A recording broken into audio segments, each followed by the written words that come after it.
I'm reading from my book. I know where I've been, I'm just not sure where I'm going. This excerpt is called Relax, Trust. My home phone rang. Trying to collect myself, I could see from my clock that it was 1:30 a.m. I cleared my throat as best I could and answered. It was Karen. Professional acquaintance who was beginning to have anxiety attacks on a regular basis. Single, she had started to lose her business at the same time that she had lost her relationship, and now she was beginning to feel under stress on a regular basis. She attributed her anxiety attacks to the time she left her first consultation with the bankruptcy lawyer to which I had referred. As she had left the office, she became very aware that her life, as she knew it, seemed to be falling apart, and she had no idea what she was going to do in the near future. "I'm at the beach. Can you come get me?" I knew Karen pretty good by now, so there was no reason not to go to her aid. There are times when middle-of-the-night calls have to be taken with discretion, especially from a single guy like myself. You can't always go in the direction someone who needs your help wants you to go. They taught us in seminary that you should never put yourself in jeopardy by going to a place where you could be in danger, physically or emotionally. When I was young, I tried to follow those guidelines pretty close, and even then I would sometimes get myself in trouble. It is said that one of the wisest things Billy Graham did in the early years of his ministry was not to allow himself to be with another woman alone, and he always had either a member of the staff or his wife accompany him at all times.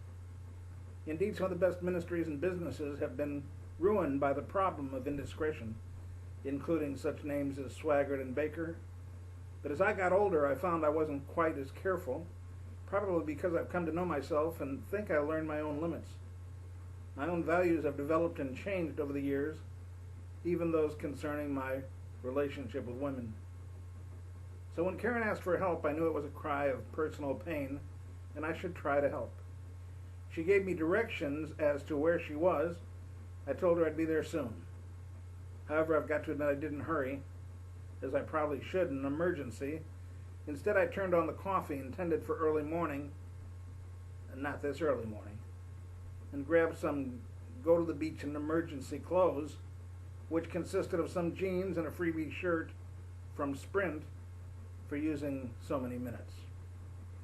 I finally jumped in the car and hit the empty street to the beach, parking it approximately where Karen had said she would be, and walking towards the ocean. The smell of the water was invigorating and refreshing, the warmth of the night under the moon glow pleasant, and as I got to the sand I could see Karen sitting and staring at the water. So I sat down next to her.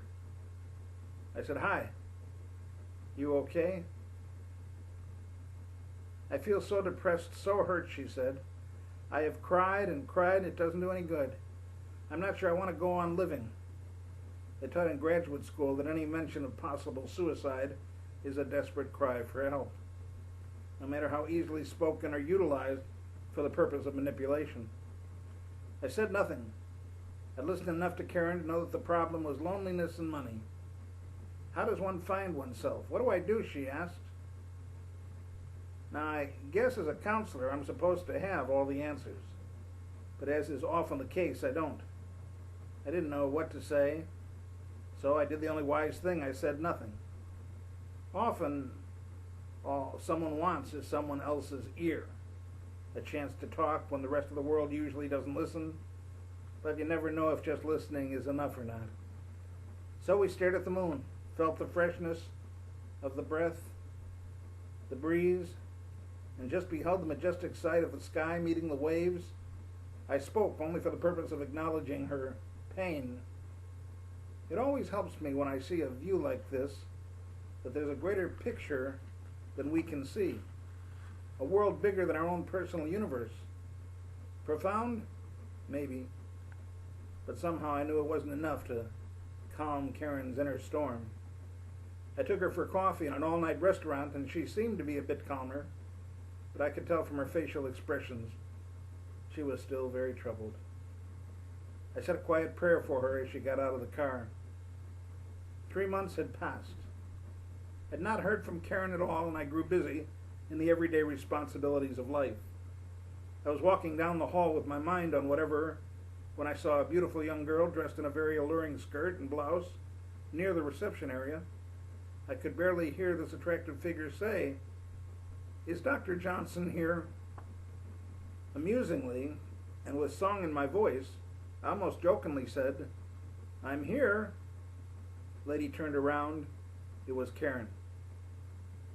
"Karen, you look beautiful." "Thank you," she said. "Have you got a minute?" "Always for you," I said. We sat down at my desk and she talked of success, of happiness, of enjoying life. Business had suddenly had a turnaround. She stated she was doing very well. She thanked me for being a friend. "Well, I didn't do very much, but tell me, what made the change? What's happened to you?" I asked. "Remember that night you met me on the beach? Well, I was still troubled, and about a week later I felt even worse than I had ever felt. I talked to my ex-boyfriend, and he was meaner than ever, stating he had started a new life, and I was not to bother him at all. I had creditors calling day and night, and it got to the point where I felt I couldn't stand it. So I decided I was fed up, and I'd go to the beach and end my life. Went to the same place where you met me the week before. I sat down and began to think how I would plan my demise. Should I simply drown? Should I be more dramatic? So while I was sitting there, during the time of my greatest frustration, I couldn't even cry, which made tears come to my eyes without any sound. And then I felt like someone was behind me. I thought it might be you, so I turned around, and there was nobody there. I turned and continued to look at the ocean, and then I felt the presence again, and this time I got scared that someone was about to hurt me. So I looked around again, still nobody there. I even called out and asked, "Is anybody there?" No answer. Then I heard a voice, just as clear as I hear my own right now while I'm talking to you. It said, "Relax. Trust." Again I looked around. I thought I was going crazy. I teased up, as if my emotion in my body was questioning what I heard. After I was alone on the beach, anything could happen to me. And then I heard it again. Relax. Trust. And suddenly, Dr. Johnson, I felt a peace like I have never known. God was speaking to me again, and he was doing it through either one of his angels or Christ himself. The rest of her visit was a bit blurred to me. She said some more words and then said her goodbyes, and that we would go together again soon to the beach, I guess. I've seen her twice since that visit. I went to her business one day to check on her, and staff and customers surrounded her. And then I saw her at a party where she announced her engagement to this man that she had met. So did God really visit her on the beach last night? Who am I to say?